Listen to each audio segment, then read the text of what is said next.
ଗାଁରେ ଗୋଟେ ଯୁବକଟିଏ ସବୁଦିନ କ'ଣ କରେ, ଯାଏ ଗୋଟେ ଜାଗାରୁ କିଛି ମାଛ ଧରିକି ଆସେ।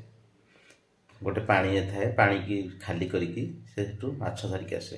ସେଥିରେ ଗୋଟେ ଗାତଟେ ଥାଏ। ସେ ଗାତରେ ସବୁଦିନ କଙ୍କଡ଼ା ନହେଲେ ମାଛ ରୁହନ୍ତି। ତେଣୁ ସେ ସବୁଦିନ ସେ ଗାତ ଭିତରେ ହାତ ଭର୍ତ୍ତି କରି କଙ୍କଡ଼ା ଆଉ ମାଛକୁ ଧରି ଆସେ। କିନ୍ତୁ ଗୋଟେ ଧଣ୍ଡ ସାପଟେ କ'ଣ ହେଲା, ସେ ଗାତରେ ରହିଯାଇଛି। ସାପଟା ଆପଣ ଜାଣିଛନ୍ତି, ସାପ ଯେତେବେଳେ ଯିବ ଭିତରକୁ କ'ଣ କରେ, ମୁଣ୍ଡଟା ଆଗକୁ ଯିବ, ଲାଞ୍ଜ ପଛକୁ ଥିବ। ତେଣୁ ସାପ ଯେତେବେଳେ ପଶି ଯେ ଦେଖିଲା ସାପଟା ଅଛି, ଲାଞ୍ଜ ଧରିଲା, ଏମିତି ବୁଲେଇଲା ବୁଲେଇଲା ବୁଲେଇଲା ତାକୁ ଫିଙ୍ଗିଦେଲା।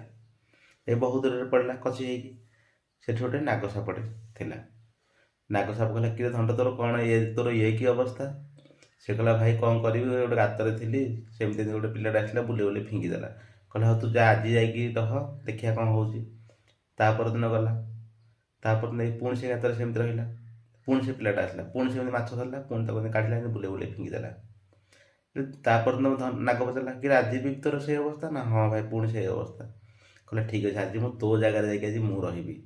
ତେଣୁ ଗୋଖର ନାଗ ଯାଇକି ଧଣ୍ଡ ଗାତରେ ଯାଇକି ରହିଲା।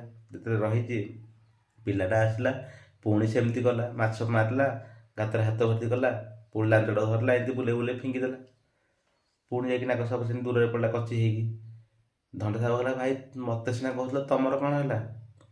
ସେଠି ନାଗ ସାପ କହୁଛି, ଆରେ ସେଠି ତୋର ଦୋଷ ନୁହଁ କି ସେଠି ମୋର ଦୋଷ ନୁହଁ, ଦୋଷ ହେଉଛି ସେ ଗାତର। ମାନେ ଏହାର ଅର୍ଥ ହେଉଛି, କିଛି ଏମିତି ଜାଗା ଅଛି ଯେଉଁ ଜାଗାରେ ଆମେ ଯେତେ ଠିକ୍ ଥିଲେ ବି ସେଠି ଆମେ ଦଣ୍ଡ ପାଇବାକୁ ଯୋଗ୍ୟ, ବା ଆମେ ସେଠି ଦଣ୍ଡ ପାଇବା। ତେଣୁ ସେସବୁ ଜାଗାକୁ ନ ଯାଇ ନିଜ କର୍ମକୁ ଆଦରି ଅନ୍ୟତ୍ର ଆମେ ବାସ କଲେ ଭଲ ହେବ। ରାଧେ ରାଧେ।